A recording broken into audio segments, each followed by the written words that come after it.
I do if I knew that I could not forbid? We're talking today about the concept of and topic of being called forth and what that means. And we've talked about how it's the little voice in our head that sometimes informs us, which helps us to discover not only what our gifts and talents are, but whether we're headed in the right direction. First figure out what is that call and answer it. But I think it's not that easy. And I know in my life, I wished it was. You know, I used to think, please, an angel of God, come to my bedroom and just say, Kate Harper, this is what you are supposed to be doing. But that's not ever happened to me. And probably most people. My daughter, who's now 20, came to me when she was 9. And she said, Mom, can I have some paper to print something? So I gave her a few sheets. And she says, no, I need 300 sheets. I said, what are you printing? Well, I wrote a novel. And at 9 years old, she was passing out her novel at the middle school. Wow. And today she's a double major in creative writing and medieval studies, wow. And she writes. And she knows that's what she's going to do, even though Dad is saying, how are you going to support that? And she said, I'm going to write. I know I'm going to write. So I wished I'd had that for myself. I didn't. But I think for me it has come more in I'll be honest, in discontent. I was working at a company training engineers to work in teams, and it was a great company, it was a great job, and yet I would go home at night going, there's got to be something else. And I found myself actually, I would go to bed and sleep for a couple hours, and then I would wake up and I'd wander around the house. And I had a great gift at the time. Someone gave me the gift of a book on meditation, and I started meditating. And I think this sort of being able to listen to my thoughts and quiet my mind was the thing that allowed me to hear this little voice saying, you're going to be doing some kind of spiritual teaching.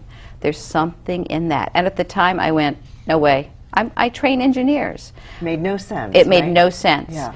And knowing that there was a different step coming allowed me actually to when opportunities came to kind of go, is that more soul satisfying? And it took a few years from then, but I actually eventually moved in that direction. Restless is how I refer to it for myself, this restlessness where there's nothing really that seems to be wrong in some way, and in another sense, I feel like I should be doing something else. You know, so it can be work or personal. But you don't have to know the end, but kind of when you're feeling that restlessness or that discontent, or sometimes life slaps you. You get laid off, or your husband comes home and says, I don't love you anymore, which did happen to me. And to go back to that place of, well, there's something next, just a little step that can maybe then lead to the bigger things.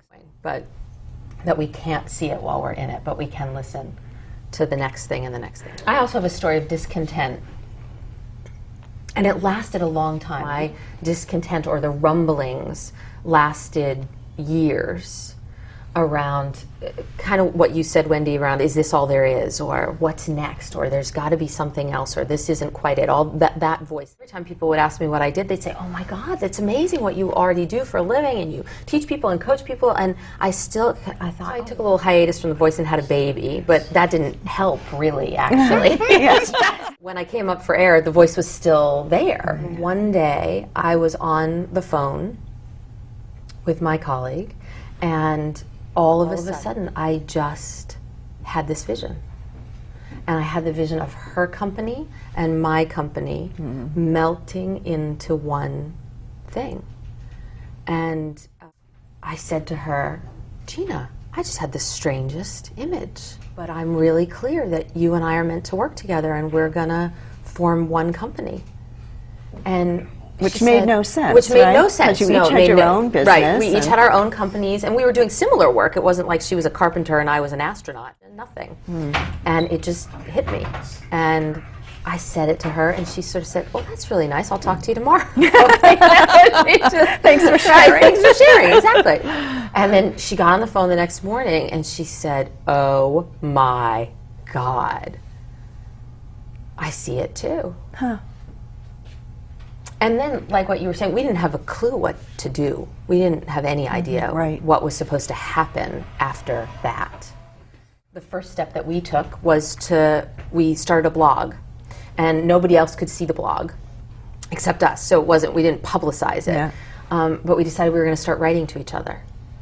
And Interesting. just listening to what we talked about and what was being called forth in our writing. You did start your own We did business start, together. yes, fast forward, right. We did start a company, and that company is called Seven Stones Leadership Group, and we are developing our gift together now. Yeah. Yeah. So some similarities, right? You both had no idea how it would turn out or what it really meant when you felt like you should be in business together. Yes, no idea. No idea. No idea. And I almost didn't say anything to Gina. You know, I mean, I had this vision while we were on the phone, and I thought, should I say something about this? Should I just pretend it didn't happen? And I chose to say it, and thank God I did.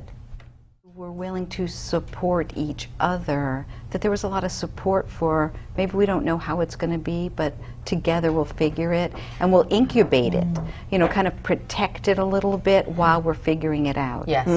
And even in my own case, my best friend called me and said, "You want to go to coaching school?" And I was like, okay. And we supported each other in making this sort of life transition.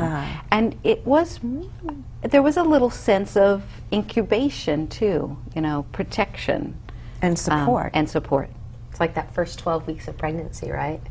Where you don't You talk don't about tell it. You really don't. Yeah, it's There's right. something about that sacredness, the incubation and Right. the quiet that it takes to incubate something. And you maybe tell your close-ins, but you don't maybe shout to the world yet. And there's many ways. Yeah. And I love that there was no rush. Like, okay, I've got it. Now, you know, quick, let me make it happen. There was a sitting back and saying, okay, let's just see what's here. Let's let it emerge. What is it that's being called forth? Instead of trying to make it what you think it should be. I started out as a physical therapist straight out of school and went right into sports medicine. In a year, I started becoming really discontent. It's that same restlessness. I didn't really know what to do with that discontent. One afternoon, I went over to our sister clinic, and there was a gentleman there teaching. And I came in just at the end of the lecture, missed the whole thing. Oh, there is something other than what I've been doing. The best way to get to know it is to feel it. So we laid somebody out on a lawn chair, and he said, put one hand under her back and one hand on her belly. And now close your eyes and wait. And I'm like, oh, what do you mean wait? I'm a therapist. I'm supposed to move something. I'm supposed to massage, you know, be poking, give exercises. And he's like, no, just be patient, just wait. So I'm like, okay, this is crazy. Had my eyes closed, and all of a sudden I felt my hand just glide right across her abdomen unit. So this was a shift for you work-wise. Huge. And in a way you were being called, if we're using our same terminology, into this new way of healing the body. Right. Right. And it was like that step that I didn't know existed showed up for me. Oh, here it, I was feeling the discontent, knew that there was something more, but couldn't name it. I think it's common to think we're nuts in some way. So I think when we're being called forth, there's a little bit of, I must be crazy to be thinking this. Doubt is a natural part of being called. And Some of us hear that doubt and stop in our tracks. You know, it stops us. That little voice on our shoulder, that little nagging, no, you must be crazy to be doing this, is something that often stops us. And how do you know, really, whether that little voice is right and you are nuts to be going in whatever direction you're feeling like maybe you should go in, or whether it's the right path?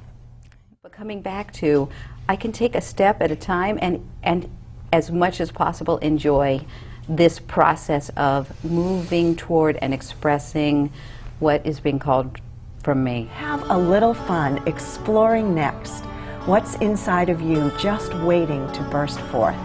Wake up to what's next in your life and join us next time as we continue to help you discover the magic of you.